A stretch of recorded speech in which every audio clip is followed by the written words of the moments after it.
channel Ngulik Horor.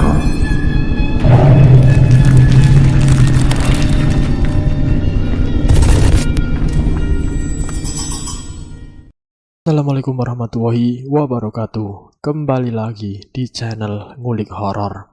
Channel ini menceritakan tentang kisah-kisah misteri. Kali ini saya akan membawakan kisah misteri yang ditulis oleh Ed Nazulfa. Kalian juga dapat mengunjungi tweet beliau langsung ya. Nanti linknya saya akan sediakan di kolom deskripsinya. Oh ya, di dalam cerita ini seperti biasanya nama dan tempatnya disamarkan semua ya, untuk menjaga privasi pihak yang terlibat di dalamnya. Yuk, daripada kita lama-lama, langsung saja kita simak ceritanya. Bismillahirrahmanirrahim. Kali ini saya akan membawakan kisah misteri yang berjudul Gantung Diri. Bunuh diri. Kata itu yang terus terbesit di pikiranku.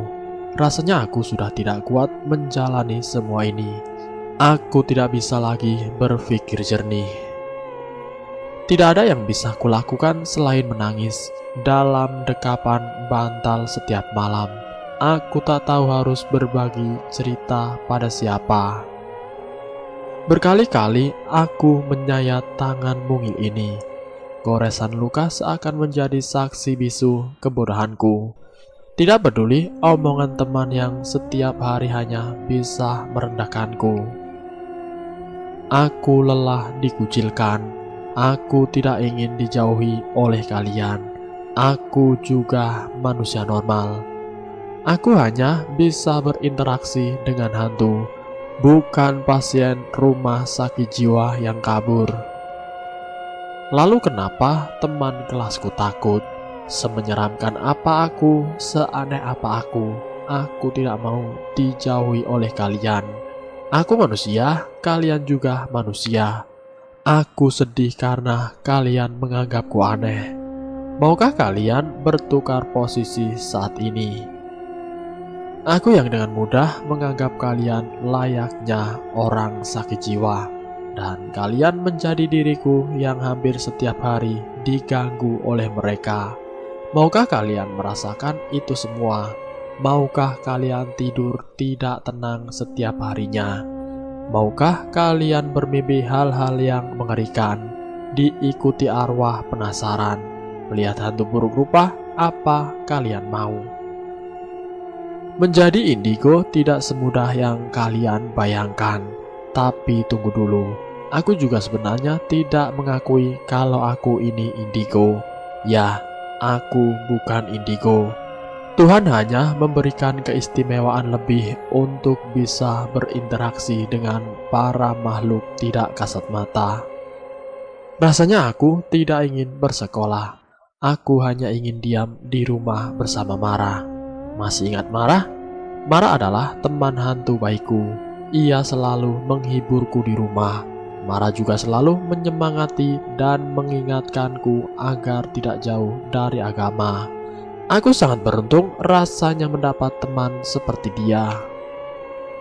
Mara yang selalu meyakinkanku bahwa sebenarnya temanku baik, tapi mereka sedikit takut karena aku sering dirasuki.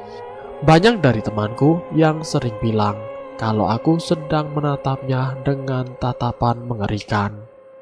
Tatapan yang tajam, bergelagat aneh saat sendirian dan sedang terdiam. Bahkan ada yang mengatakan wajahku sangat menakutkan. Sadarkah kalian sudah membuatku terpuruk? Tahukah kalian kalau kalian membuatku sedih? Apa aku memang aneh dan tidak pantas untuk berteman dengan kalian? Apa jika aku tiada, kalian akan senang? Aku juga merasa lelah seperti ini. Aku juga lelah dianggap aneh. Aku juga ingin hidup tenang sama seperti kalian. Mungkin gantung diri adalah hal yang bagus, bukan? Aku akan tiada. Aku tidak akan menjadi beban teman-teman kelasku lagi. Aku tidak akan merepotkan banyak orang. Dan aku akan menjadi hantu jahat mengganggu manusia yang terjebak dalam dunia. Hantu yang merintih kesakitan. Aku sudah terlalu lelah untuk menangis setiap malam. Aku juga lelah selalu bersikap ceria dan menunjukkan seolah aku baik-baik saja di depan semua orang. Aku hanya ingin menjadi remaja normal. Aku sudah lelah menghadapi ini semua. Malam ini waktu seakan terhenti. Isak tangisku menjadi pengiring malam yang sendu ini. Aku hanya berharap Tuhan mendengar keluh kesahku kali ini, agar aku tidak hilang akal dan akhirnya bunuh diri. Aku juga tidak mungkin melakukan hal segila itu saat ini. Aku tidak mau membuat orang tuaku hancur. Aku tidak ingin membuat orang terdekatku bersedih. Cukup aku seorang diri. Aku yang bersedih, aku yang merasa sakit, dan aku pula yang menangis. Jangan orang tuaku dan semua orang yang kusayangi juga jangan membuat Tuhan marah karena aku melakukan hal bodoh ini. Jangan lakukan itu. Aku terdiam menyeka air mataku. Aku mendengar suara yang sangat jelas. Siapa lagi yang datang padaku kali ini? Apakah marah? Jelas itu bukan suara marah. Lalu siapa di sana? Siapa di sana? Aku mengedarkan pandangan ke penjuru kamar. Tidak ada siapapun di sana. Malam ini aku tidak akan tidur lagi. Pasti ada makhluk yang ingin berinteraksi. Aku mengubah posisiku menjadi setengah duduk dan menutupi wajahku. Apakah kau mau seperti diriku? Refleks aku membuka mata dan menyingkirkan tangan dari wajahku. Ah, siapa kamu? Aku takut darah. Di depanku kini terdapat sosok hantu yang berlumuran darah dan kepala yang hampir putus. Posisi kepala yang dimiringkan dan hampir terputus. Rambut panjang yang gimbal, matanya berwarna hitam besar. Dan mulut tersenyum sangat lebar dan mengerikan. Jari tangannya sangat panjang, seperti ranting pohon. Sebenarnya makhluk jenis apa dia ini? Hahaha, dasar manusia. Bahkan kau takut dengan darah. Bagaimana mau membunuh dirimu sendiri? Melihat darahmu sendiri saja sudah mau pingsan. Apa? Berani sekali hantu buruk rupa itu mengejekku. Aku memang buruk rupa, tapi aku juga bisa berubah. Kau pergilah, aku tidak mau berurusan denganmu. Sosok itu menertawaiku. Bahagia sekali dia melihat orang ketakutan seperti ini. Bukalah matamu, aku sudah tidak menjadi buruk rupa yang seperti kamu ucapkan tadi. Perlahan aku menyingkirkan tangan dari wajahku. Aku pun membuka mataku. Baru kali ini ada hantu menyebalkan yang mengejekku seenak jidat. Tapi memang benar, sekarang wujudnya tidak menyeramkan lagi. Tidak terlalu cantik seperti Mara. Namun aku rasa dia adalah warga pribumi pada masa lampau. Sosok itu berubah menjadi seorang wanita muda yang rambutnya tercepol rapi. Ia mengenakan kebaya putih yang lusuh tanpa alas kaki. Aku terus memandanginya dari ujung kepala hingga kaki. Dia seperti warga desa sekali. Tidak usah memandangku seperti itu, manusia, bentak sosok itu. Aku mengerjapkan mataku kaget. Maaf tidak sopan. Nama ibu siapa? Tanyaku. Aku Sumarni. Mereka biasa memanggilku Mbok Marni, jawab sosok itu. Aku tersenyum dan memandang Mbok Marni secara sesama. Mbok Marni kok bisa sampai rumah saya? Tanyaku. Tentu, aku hanya ingin menyadarkanmu. Bunuh diri bukanlah ide yang bagus, jawab sosok itu. Bagaimana kau tahu itu? Tanyaku. Mbok Marni terbangun dari duduknya dan berjalan perlahan menuju jendela. Dasar manusia, tentu saja aku tahu, gerutu sosok itu. Apakah kau tiada karena ulahmu sendiri? Mbok Marni terlihat sangat menyesali perbuatannya di masa lalu. Bayangan tentang kebodohan Mbok Marni di masa lalu pun kini seolah menghiasi pikiranku.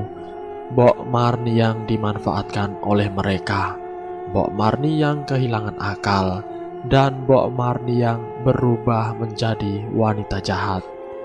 Memang benar jika ada orang yang mengatakan manusia memang mempunyai akal, namun manusia sangat kejam.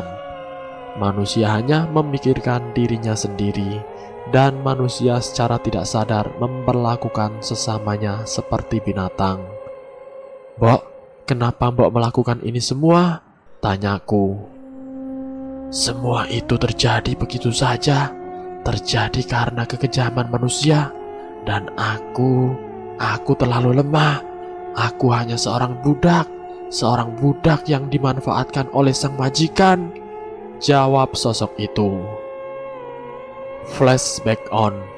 Kisah ini terjadi pada saat manusia tidak mengenal belas kasihan, di mana manusia sudah dikendalikan oleh nafsunya saja. Dan hiduplah seorang wanita cantik pribumi. Ia biasa dipanggil Marni. Marni seorang warga pribumi yang menjadi kembang desa. Marni yang dulu selalu ceria dan tidak ada raut kesedihan di wajahnya. Wanita berumur 21 tahun itu hidup sebatang kara.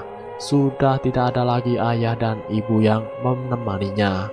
Ia pun tidak mempunyai saudara. Marni hanya bergantung hidup pada majikannya, majikan tempat ia bekerja sebagai pembantu di rumah saudagar kaya raya, rumah keluarga Juragan Karno. Sebenarnya Marni ingin sekali pergi dari tempat itu, namun apalah daya, Marni takut tidak ada seorang pun yang mau memberikan tumpangan untuk ia tinggal. Rumah itu rumah yang sangat mewah dan megah, rumah yang sangat diidamkan oleh warga desa, rumah yang katanya sangat asri dan tenang. Namun bagi Marni, rumah itu adalah neraka. Tinggal menghitung hari saja dirinya akan resmi menjadi korban, seperti puluhan wanita itu. Sebenarnya Juragan Karno ini adalah orang yang sangat baik hati. Sikapnya yang sangat ramah membuat Juragan Karno dikenal oleh semua warga desa. Sayangnya beliau jarang sekali pulang ke rumah. Beliau selalu sibuk dengan segala urusan bisnisnya. Itulah faktor utama Agus melakukan ini semua. Ya, Agus, ia adalah anak sematawayang dari Juragan Karno. Agus yang Marni lihat selama ini sangatlah kejam, pemuda kaya raya yang minim tata krama, lelaki yang sangat gila. Setiap hari Agus selalu membawa wanita cantik ke dalam rumah mewah ini. Sudah tidak terhitung beberapa banyak teguran yang dilontarkan oleh para warga sekitar. Wanita-wanita itu berasal dari luar desa ini, mungkin jauh dari pedesaan karena penampilan mereka selalu modis, tidak seperti Marni yang kesehariannya memakai kebaya lusuh. Warga desa sebenarnya sudah mulai curiga melihat kelakuan Agus ini. Agus memang sering sekali membawa wanita ke dalam rumahnya, tapi setelah wanita itu masuk, mereka tidak akan terlihat lagi. Bagai ditelan bumi, wanita-wanita itu menghilang tanpa jejak. Entah apa yang dilakukan oleh Agus di dalam sana. Seperti malam ini, malam yang sangat menakutkan bagi Marni. Ia terus mendengar suara itu berulang kali. Suara yang menjijikan dan menakutkan. Bagai tidak mempunyai adab, Agus selalu saja seperti ini pada wanita. Agus yang sudah sakit jiwa dan hilang kendali. Pintu kamar Marni terketuk sangat keras. Marni tahu itu adalah Agus. Pasti ia akan menyuruh Marni melakukan itu lagi. Hal yang sangat dia takuti. Tapi apalah daya seorang pembantu. Marni hanya bisa menuruti apa kemauan majikannya itu. Marni tidak mempunyai banyak tenaga untuk melawan Agus. Kini Marni berjalan dengan pelan, membuka kenop pintu kamarnya.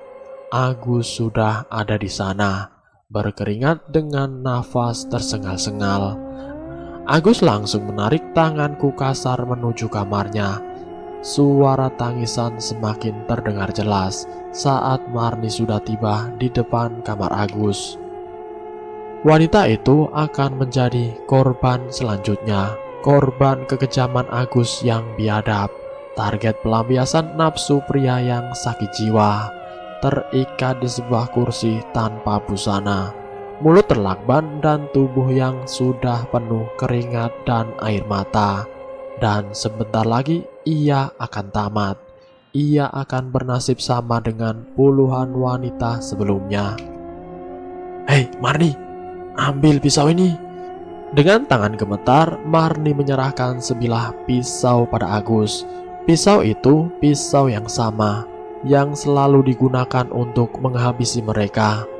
Pisau kecil yang amat tajam. Pisau pengantar manusia ke alam lain yang sangat abadi. Wanita itu terus memberontak. Berkali-kali ia berusaha melepaskan diri, namun hasilnya nihil. Agus terlalu gila kali ini. Agus sudah sakit jiwa, ia tidak pantas disebut manusia. Dan 1, 2, 3, seret, beras. Agus menyayat leher dan menancapkan pisau pada leher wanita itu. Tidak ada lagi respon tubuh yang diberikan oleh wanita itu. Matanya melotot dan darah terus mengalir di lehernya. Perlahan Agus membuka lakban dan ikatan di tubuh wanita itu. Marni terdiam ketakutan. Tubuh Marni panas dingin, ia tidak sanggup lagi menyaksikan ini. Seret, seret. Seperti orang yang kesetanan dan haus akan darah, Agus terus saja menyayat tubuh wanita itu. Berkali-kali Agus menyayat bagian intim wanita itu seperti sedang memotong dagingnya. Jelep, jelep, jelep. Berkali-kali Agus menancapkan pisau pada perut wanita itu. Bersimbah darah, tersayat dan penuh luka tusukan. Agus pun juga masih sempat menciumi wajah wanita itu kasar. Merasa puas sudah menyiksa tubuh wanita itu, Agus lalu menyeret tubuh wanita itu dan memasukkannya ke dalam karung besar. Agus lalu menekan dan mengikat karung itu. "Bantu aku seperti biasa," perintah Agus. Agus dan Marni berjalan ke pekarangan belakang rumah. Rupanya Agus sudah menyiapkan satu lubang untuk wanita itu.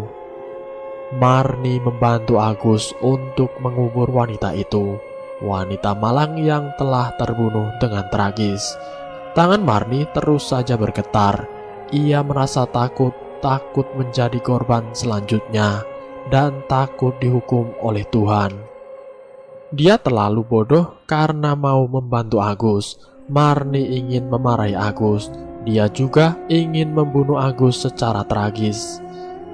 Suatu saat itu akan terjadi. Pasti akan terjadi.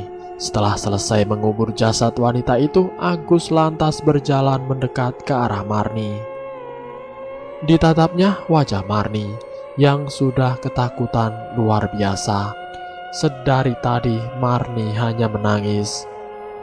"Besok adalah giliranmu, bersiaplah cantik," ucap Agus. Dek, Marni terdiam mematung, mencerna semua ucapan Agus.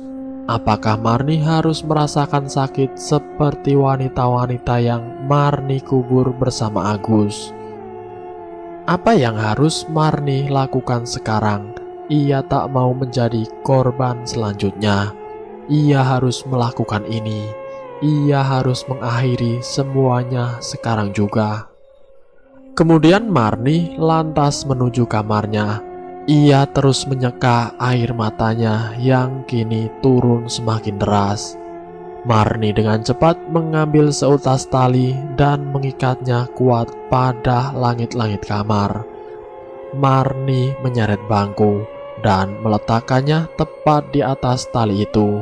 Marni menaiki bangku secara perlahan. Ia harus menangis dan melilit tali itu pada lehernya. "Aku akan memberi pelajaran untukmu, Agus," tukas Marni. Marni lalu mengikat tali lebih kuat di lehernya dan ia melompat dari bangku. Klak! Marni merasakan sakit yang luar biasa pada lehernya. Namun di detik berikutnya ia melihat dirinya tergantung di atas sana. Matanya melotot dan lidahnya terjulur keluar. Dendam Marni belum terbalaskan. Ia harus memberi pelajaran pada Agus. Marni telah tiada karena gantung diri. Keesokan harinya Agus terkejut bukan main melihat Marni tergantung di atap kamarnya. Agus ketakutan, ia tidak berani menuju kamar Marni lagi. Sampai pada malam hari, teror dari Marni pun dimulai. Teror yang sangat menakutkan. Teror yang sebelumnya tidak pernah dialami Agus. Perlahan hordeng kamar Agus terbuka dengan sendirinya. Lampu di rumahnya tiba-tiba padam dan tidak ada lagi orang lain di rumahnya. "Kau akan mati," suara Marni terus menggema di telinga Agus. Marni mulai menunjukkan wujudnya yang sangat buruk. Lehernya hampir putus, matanya melotot dan giginya sangat buruk. Agus terus berteriak ketakutan. Ia berlari terseok-seok, berkali-kali ia terjatuh. Marni terus melayang-layang di atas Agus. Marni terus saja menjatuhkan benda-benda yang ada di sekitarnya. Brak! Kini Agus terjatuh dari atas. Tubuhnya terus terguling ke bawah sana. Darah segar mengalir dari hidung dan mulutnya. Dan sekarang Agus telah tidak bernyawa. Marni telah membalaskan dendamnya. Walau tidak sekejam Agus memperlakukan wanita-wanita itu. Hingga seminggu lamanya jasad Agus dan Marni tergeletak di rumah mewah Juragan Karno. Mereka baru dikuburkan secara layak ketika sang juragan datang untuk mengunjungi rumahnya. Dan kini desas-desus tentang kematian Agus dan Marni ramai diperbincangkan oleh warga desa.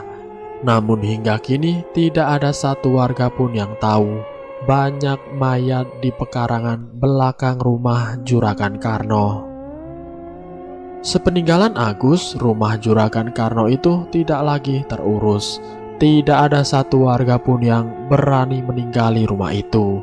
Dan setelah kematian Agus, Juragan Karno tidak pernah lagi mengunjungi rumahnya, seperti menghilang dan tidak pernah kembali. Entah kemana Juragan Karno pergi. Hingga kini rumah itu masih ada. Bangunannya sudah usang dan sudah menjadi sarang para hantu penasaran. Dan Marni si kembang desa yang baik hati kini sudah melampiaskan dendamnya. Flashback off. "Jangan mencoba untuk bunuh diri, anak manis." Marni tersenyum ke arahku. Sungguh aku tidak mengira ternyata ada orang sekejam Agus. "Apakah Mbok Marni masih merasa sakit?" Aku bertanya dengan sedikit penasaran. "Tentu saja, balas dendamku hanya sebentar, namun sakitku abadi," jawab sosok itu. Ternyata bunuh diri bukanlah ide yang bagus, dan balas dendam hanya bisa memperkeruh keadaan. "Sudahlah, kau tidur saja. Jangan lagi-lagi memikirkan hal yang tidak pantas untuk dilakukan. Jika kau ingin bertemu denganku, panggil saja namaku." Setelah mengatakan itu, Marni pun melayang menembus tembok rumahku. Ia menghilang tanpa jejak. Mungkin yang dikatakan Bob Marley itu benar. Aku harus istirahat. Aku tidak mau banyak pikiran buruk yang menghinggap. Perlahan aku merebahkan diri dan menarik selimut hingga menutupi dadaku. Tidak lupa aku pun membaca doa sebagai awal perjumpaanku dengan alam mimpi. Alam mimpi yang sangat kacau, tidak beraturan. Dan selesai. Itulah kisah misteri yang berjudul Gantung Diri. Semoga kisah kali ini tidak terjadi pada kita semua. Semoga kita tetap selalu dalam lindungan Allah Subhanahu wa Ta'ala. Ambil sisi positifnya dan buang jauh-jauh sisi negatifnya. Terima kasih sudah mampir di channel kami. Jika kalian tertarik dengan video kami, silahkan tekan tombol like, share, dan komen. Tekan subscribe untuk mengikuti video kami selanjutnya. Wassalamualaikum warahmatullahi wabarakatuh.